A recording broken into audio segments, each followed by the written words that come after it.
ladies and gentlemen, boys and girls, children of all ages, it's time for What Do You Call It?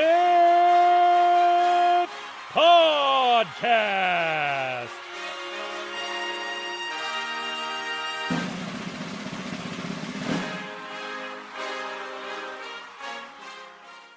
Hello, everyone. Welcome to another episode of What Do You Call It? Podcast. I'm your host, GB, and today's guest is a professional wrestler based in Canada, trained by the legendary Lance Storm. If you listen to the show by now, you know that I love Lance Storm, so I'm more happy to speak to someone that he's trained. Please give up for ZOE SAGER. How you doing today? You all good? Good. How are you? Yeah, I'm not too bad. Not too bad. Just been working and done some shopping. Just get myself ready for Christmas, which is around the corner. Yeah. I'm sure. If you got much planned for Christmas? Not really. My family just kind of does their own little thing and keeps it kind of quiet. So that'll be nice. Cool. No, yeah. Awesome to hear. I'm not really a big Christmas person, but we are here to talk about you and your wrestling career. So I want to take you back to the beginning, and I want to discuss and I want to discover what made you a wrestling fan in the first place. So, there wasn't a time where, I didn't at least know what wrestling was. My dad always watched it, and, his family was always super into it. Mm-hmm. So, I always knew what wrestling was, but I'd never really, closely watched it. Up until, I don't know what age I would have been, maybe, 12, and then my family moved, and we no longer got the channel. That's when I was starting to get into it. I'm like, oh, well, didn't really get into it at that point. I wish we had it, but didn't really try and follow it. And then my family moved to Edmonton, where I live now, and we got the channel back. And then I was watching it, and and it was around 2015, 2016. I think 2016 was when it came back. And so the first thing that really got me back into it was Asuka versus Bayley at Takeover Brooklyn 2. And that match was just so crazy and wild, and at that point just obsessed, watched everything I could every week, all however many hours of wrestling and then some. And so that kind of got me to being oh, this is really cool, and seeing all the women being really awesome. Because before that, the last thing that I actually remember of the women was the Piggy James storyline, and that's not. It was bad then, and it's aged even worse now. Yeah, at that point, that was the last thing I remembered of the women, and then I'm seeing these girls are having killer matches, and it's and they're being pushed and presented in a way that's not bra and panty matches, which was fine because that's all they were given, and they were able to do the best that they could with it, but it wasn't what I was drawn to. And so watching that's what got me in as a fan, and just being obsessed ever since. That is literally when NXT was at its peak. Bayley, Sasha, Charlotte, Asuka, it was just, it was so good. I think one of my favorite matches, not just because women, just in general, is Bayley Sasha at NXT Takeover. Oh, so good. I've gone back and watched it, and that's my match that I'll go back and watch over and over and over again. Just a masterpiece, isn't it? Yeah, it's awesome. Were you into any other sports besides wrestling growing up? Yeah, so I played rugby all through high school, and then a year of club beforehand. So I played rugby and paid to that, and honestly, up until I got obsessed with wrestling again, which was around my senior year, is when I got obsessed with it. I thought that's what I was gonna do. I thought I was gonna play club and play in university, and never went to university, so it's good that wrestling ended up being fine. So I was gonna play rugby for most of the rest of my life, and then that happened, and then I was a swimmer and for my entire life. But rugby and wrestling was the only. Is rugby quite big in Canada, by the way? It is and it isn't, I would say. Honestly, growing up, I had never heard of it, and then my sister ended up going to a different school because we lived in a small town, and so she went to this school in the city. And she started playing rugby, and I'm I have never heard of this. But then once you're in the community, you realize how much bigger it is. Mm-hmm. I'm not actually sure how big it is because I never actually started looking into it until quite later, and then wrestling became the forefront of what I wanted to do at that. Even though rugby, like I mean, I'm in England and rugby's pretty huge here. I don't have Yeah. a clue about it. I mean, if it's Well, football or it's very soccer, confusing unless you like you have to like really pay attention. It get quite confusing. yeah, I've tried to get into it. I'm just like, I'm not even gonna attempt it. Like, Yeah, there's a lot going on all the time. but no, it's cool. It's a cool sport though. I mean, I have watched it live, and I've got friends that love it. When the big tournaments run, I'll get into it. But wrestling and football, or soccer, as you guys call it, they're my sports. So, what actually inspired you to become a professional wrestler? So you make your way to Lance Storm's wrestling school. Yeah. So I just wanted the Storm Wrestling Academy, and Lance Storm having a very high reputation, one of the most respected men in wrestling. So I just want to, what was that moment that you go, I want to become a wrestler? I don't know if there was an exact moment, I'll be honest, like that the takeover match, Bailey and Oscar, was like the first maybe I can do this. Like, but we'll see. Like, I still have a year left of school. Like, there's lots at that point. Like, I was expecting to like go to university, and like I wanted to become an athletic therapist, and like that sort of stuff. And so like that was more so in the forefront. And then as the year went on, sort of thing, it was like, I really think I can do this wrestling thing. Like, I really want to do it. And I was amateur wrestling in high school as well. And at that point, I was like, you know what? I really like this wrestling thing. I wonder how do you get to do it? And so I just kind of like looked up professional wrestling schools, and I was like looking, and there was like a couple in BC, and like the ones in BC was like, send us this in, and we'll maybe consider you, like the sort of thing. And then out in Ontario, and I have family out in Ontario, but like it's still like a very far away from where I am. And then like Lance has popped up, and it's in Calgary, and it's Lance Storm, and it's only 2.5 hours away, and I can live with my aunt and uncle, and like still be able to drive home possibly on the weekends if I need to.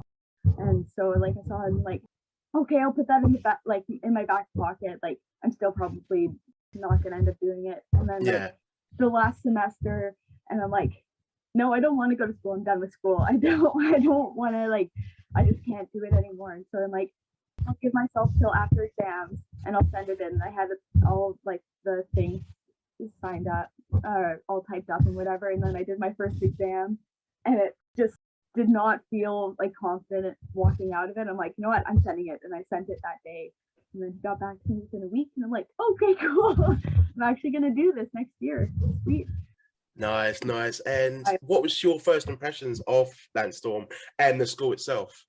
Honestly, I don't remember much of it. Like, I was just like, there was so much going on. Like, it was such a cool facility just walking in, because he has like in the front area, like there's like an office and stuff, or there was, because it's now closed, an office and stuff, and it has like all these pictures up and whatever, like a lounge, and all these pictures up, and he has this like video library where like you can borrow the DVDs and stuff, and like seeing all that is cool. And then I get in there, and like, oh, the ring is much larger than like I was expecting it to like look like, and like much taller, and just like craziness. And then I go in, and I turn and like, there's Lance, and I'm like, whoa.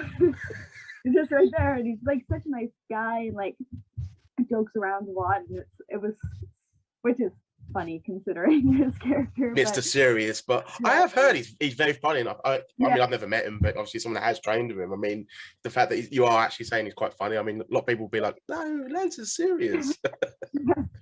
Very, very like opposite of what like, but yeah, it was like crazy just kind of walking in there and trying to like take it all in, because like the first day is just doing a bunch of paperwork and setting the rules, and then the next day is like getting into the nitty-gritty, and so much fun. How long were you there for? It's a 12-week program. So I was there from May till end of July. Yeah, the beginning of May to end of July of 2018. And what did you find to be some of your biggest challenges in terms of the training during the 12-week course? Honestly, like just like not letting my nerves get to me, I guess. Because there's a lot of things, like when we did backdrops, it's the scariest day of my life. But like, there's even a video that Lance posted like because he started up his Instagram either during my class, like right before class, or like the class before mine. And there's like a video of when we're doing backdrops, and I'm just standing there and just like wringing my hands and like so nervous about everything, like overthinking everything, and like everything ended up being fine and whatever. And just like trying to trust, like, no, you're fine, like nothing's gonna go wrong. You've like seen it all happen. You're doing stuff onto a crash pad, like you're gonna be fine. Like just kind of like, that was the hardest thing, is just like breathing and like not letting the worry get to me too much. And how long, like during the 12-week course, I mean, was it like 5 days per week and during like the whole day, or was it just certain hours? So it was 5 days a week, so Monday through Friday, and like started at 10 and usually ended at around 1, and sometimes we'd end up going later, just depending on if like things were flowing really well, or if he was like getting caught up in the story, or people kept on asking him questions. So usually it was about 3 hours, 5 days a week for the 12. Was it quite a big class? So for like 21 questions, just because I'm fascinated, because it has a really good reputation. It had, unfortunately, because he had to close it. But the school itself, it's produced a lot of talent, and it was known as one of the best schools in all of wrestling. So that's why I'm very fascinated. I think the listeners will be. Yeah, I think we started out with 18, but by the end we had 16. No, 15. And we ended like with 15. That's quite surprising. One guy ended up leaving like 2 or 3 weeks in. It was like crazy. And then another guy about a month in, but he was on the payment plan and just couldn't keep up with the payments. And then another guy left like with 2 weeks, which was just like, he kind of just like up and left. Like his roommate at the school is just like, oh yeah, Tom left. Like, sorry. Like, okay. Tom, if you're listening to that, goodbye. Yeah, I think, you just like never know. It was like, just while we were doing matches, he like, just left at that point. I know he had talked to Lance about it, but like, as far as like we were concerned, it's just like, oh yeah, no, like he's gone, sort of thing. So I don't know exactly what happened. That's cool. I was actually expecting more, to be honest, to drop out. So I mean, in a way, she's teaching them and stuff. Like I mean, like, I think because I'm so used to like Tough Enough, those sort of reality shows. You know? I've only done training like once, but no, that's cool. So you would graduate and then you have your debut in 2018. In 2018. So you graduated in 2018, then had the debut. Yeah, and same year. And then I had my debut match about 2 weeks later for a promotion here. Oh, I guess it was in Calgary, but they run in Edmonton, Prairie Wrestling Alliance. Wild, and I was very unprepared for it. But let's talk. It's becoming a bit of a theme on the show. People talking about their debuts. It could be funny. It could be funny. So I want to hear about your debut. Did you have any friends or family there? How did you think? I think your reaction says it all. I want to hear about it. How did it go? Honestly, it went fine. It went totally fine. It was just like what it like was originally like to me as like the story that they were going into, and it didn't end up happening. Kind of thankfully, just because of how the storyline ended. They wanted it to be like the Mickey James and Trish Stratus storyline, kind of, when it came in, and I'm like, okay, yeah, like I'm your biggest fan, whatever. Yeah. Like I watched this girl like Kat Von Hees, who I had my first match against, who's been around Canada for a while. I think she's been wrestling for 7 to 10 years. I know that's fairly wide. I'm not quite sure how long it's been now. I lost track of that. Just being like, oh, I'm your biggest fan. I've watched you at like all the shows, which is funny because I had never been to an independent show like in Alberta or at all ever up until I was training with Lance. Oh, really? This had never gone. I knew that there must have been some, but I just couldn't find it. And ultimately, I didn't really seek it out as much as I could have. But that was the storyline, and yeah, I had like my uncle first. Don't know if the rest of the family came, and then my dad also came down. So I had family there. It was wild. Did they get proper into it? By the way, the family, like, did you have to tell them at the end, like, it's all we know each other, or were they like? No, they just played it off like one of the other guys on the roster's brother, I think, was sitting near my uncle, and he's like, oh, they were obviously cheering for me. He's like, oh, what's her name? It's like, they're like, I don't know what her name is yet, because I didn't know if I was going by my real name, if they do or not. And so they're like, started cheering for me. It's like, yeah, that works. And all I remember is like I lost, and it was like a tough match. I think we ended up going like 6 or so. And I remember after the match, Kat throws me out of the ring, and all I remember is being like, oh, thank goodness, because that was the last thing Lance actually taught us, was how to get thrown out of the ring. I'm like, oh, I know how to pose. I would have been completely lost. I was getting thrown. Like, I'm glad I know what. As you make your exit, thank you, Lance. Yeah, it was sweet. Do you still keep in contact with Lance just for feedback? Because I've heard sometimes he does still communicate.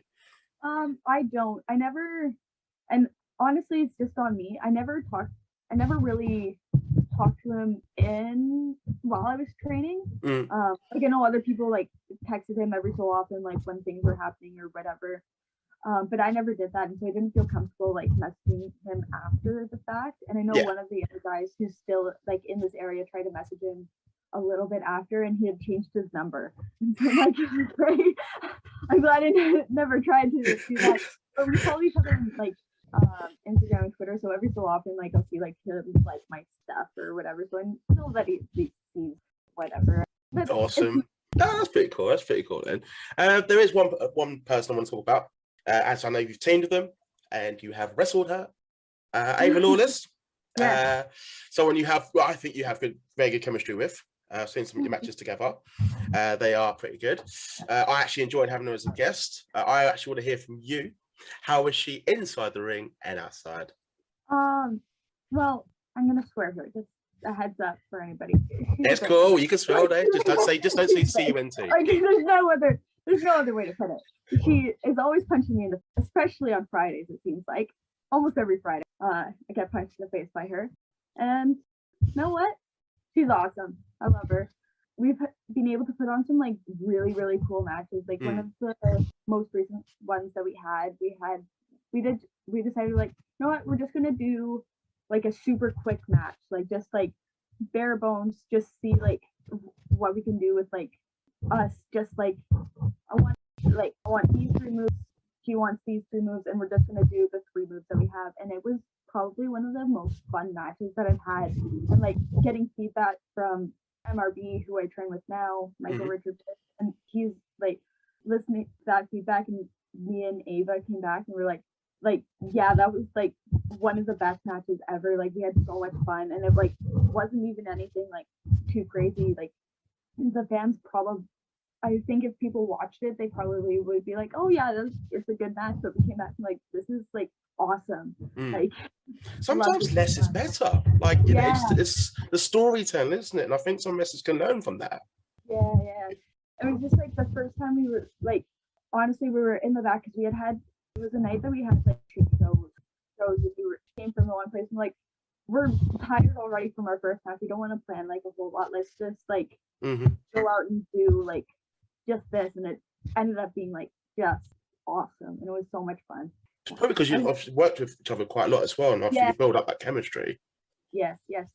I think honestly, this year I probably ended up wrestling her the most in like singles matches. Her and like Taryn from accounting here. That's such a great name, by the way. I love it. So and the commentary as well. Commentary says like, wait, what, someone in accounting? Just pop me. It's like her and Ava I've had like the most matches with. Ava, I think I've had a couple more. But those 2 girls, oh, I love them so much. I love wrestling them. We have like so much fun every time, and it's able to like, and because we wrestle each other so often, we're able to try new things all the time, and it's a lot of fun. Just being like, I wonder if we could do this or that, and let's try this type of match. Let's try a match where we don't do this, or like it's just all reversals and stuff, and it's a lot of fun. That's good. I did enjoy the matches. They were really, really good. So I think you wrestled Gigi Ray as well. Someone I've had them before. I think that's how we start communicating as well. I mean, like, how was she inside the ring? What was that?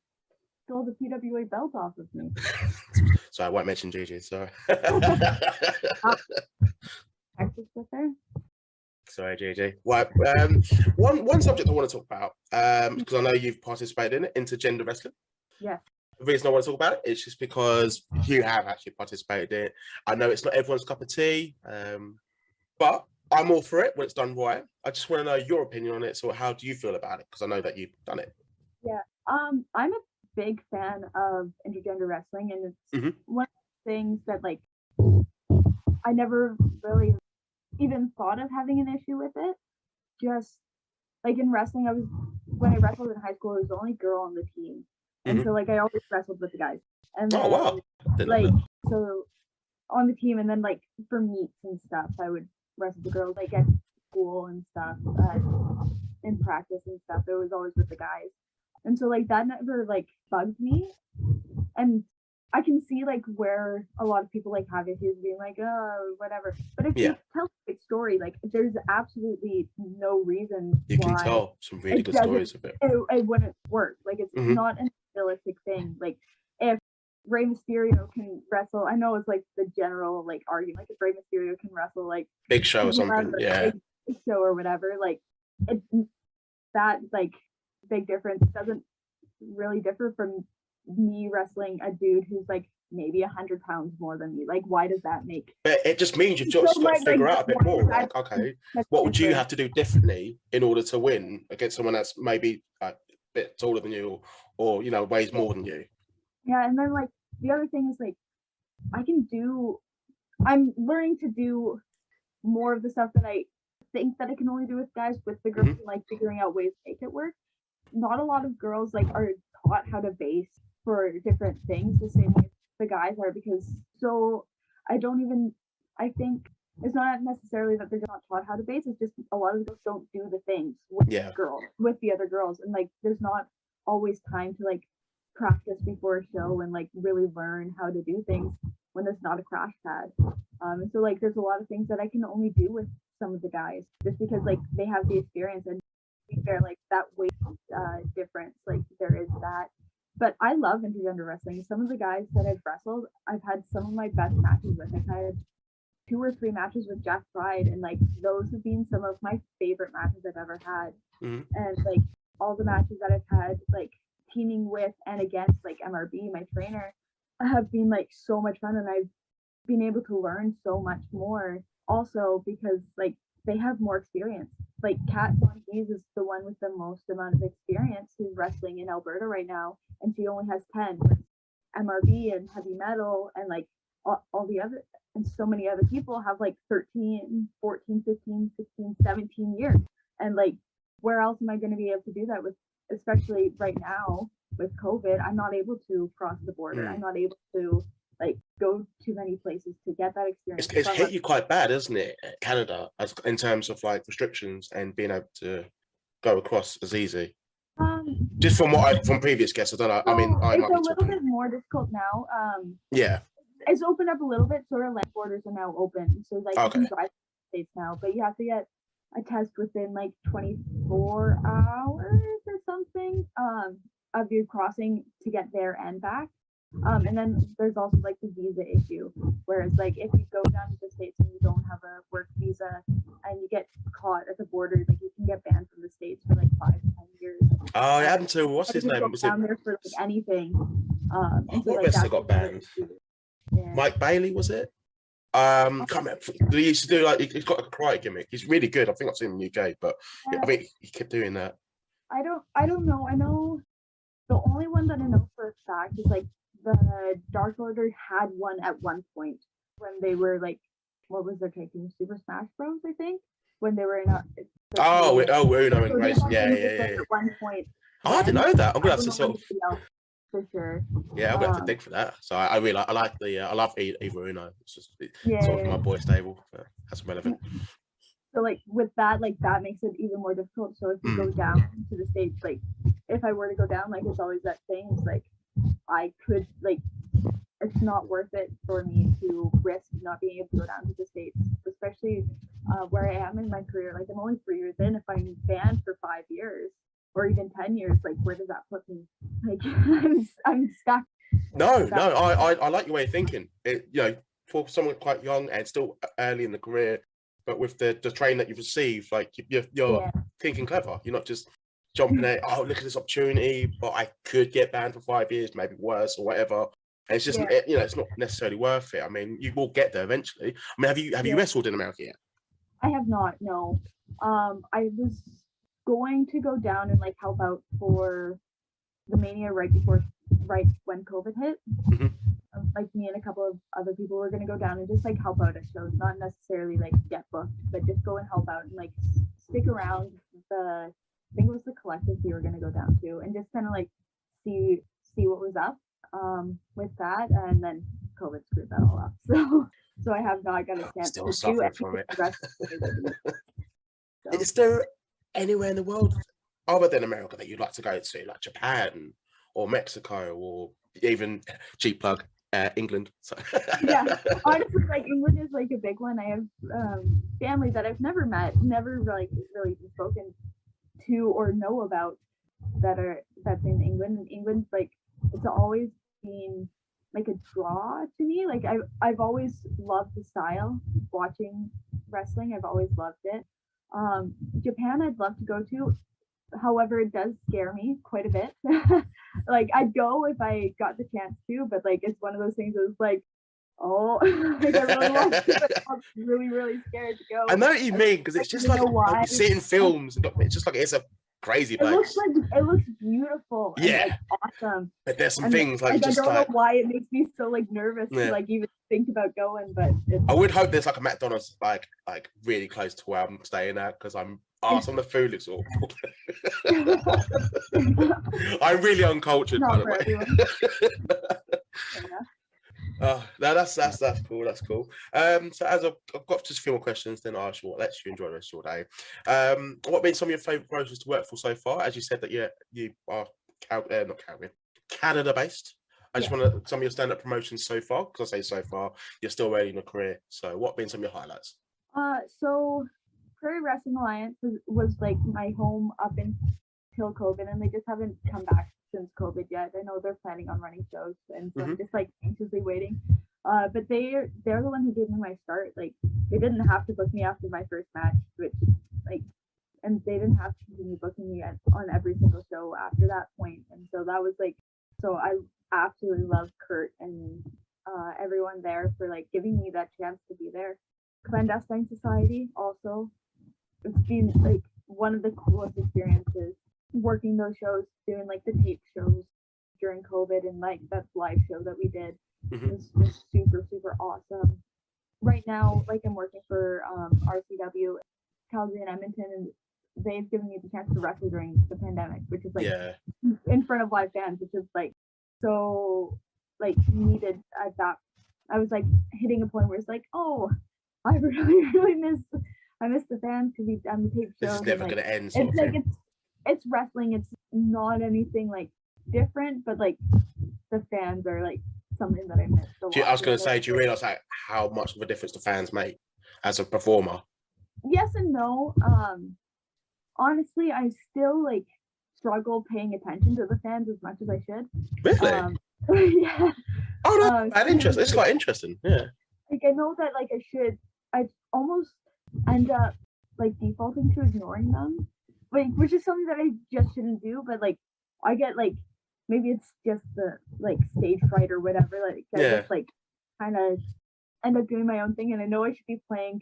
Usually I'm a babyface, and I know I should be like playing and like trying to get them more into it. And usually they end up coming up no matter what I do, but I know I should be playing to them more. And so like that's where like being in front of the fans like helping, like, oh, I know like this worked there, but like I need to be paying attention to the fans. They paid the money to see. I mean, they're still behind you, even though you don't know they're there. But from what I've seen, I'm like honestly, I don't know if it was until like a year in that I actually like could actually hear the fans. Like it just like went like woof, like don't actually hear anything that's going on. Some wrestlers would actually love that ability, just to forget the fans are there. I mean, it is what it is. Some fans though, they get past it, and it's all you hear, and it's not what you want to hear. As a fan, they're booing you as a baby face, and they're cheering your heel, and you're just like, shut up, play the game. Come on, clap your hands, stomp on the ground. Yeah. Prairie Pro Wrestling out in Saskatchewan gave me like a lot of opportunity to they're where I've had like most of my intergender matches. I was the only girl on the roster, and so I was able to have a bunch of cool matches with like different people that I would have never gotten the opportunity to wrestle. And yeah, those I guess 4 are probably like the biggest ones that have like really helped me throughout my very short career so far. Good. I'm glad that you've highlighted those companies. There will be more companies as well that you'll be able to list as you go down the road for your long-awaited career. 2 more questions, and then I will officially let you go. The last question. Let me try that again. The second and last question is going to be: what is your dream match, past or present? Past or present? Oh, honestly, like dream match that like may or may not happen. Honestly, probably Sasha.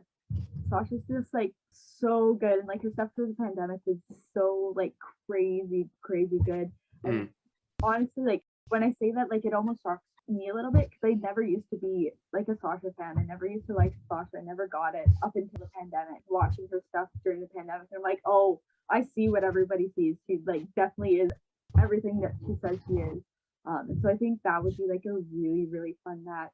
Independent level though, probably Roxy. She's just like so cool, and like I've wanted to like have a match with her before she won like the ROH women's title. I just like watched a bunch of her matches, and it was just like we could do some really cool stuff if we were given the opportunity. And so that would be like those 2 I think right now are probably like my top. Good, awesome. And then also wrestling Gigi, because we haven't had our singles rematch yet. Hopefully she's listening, Gigi.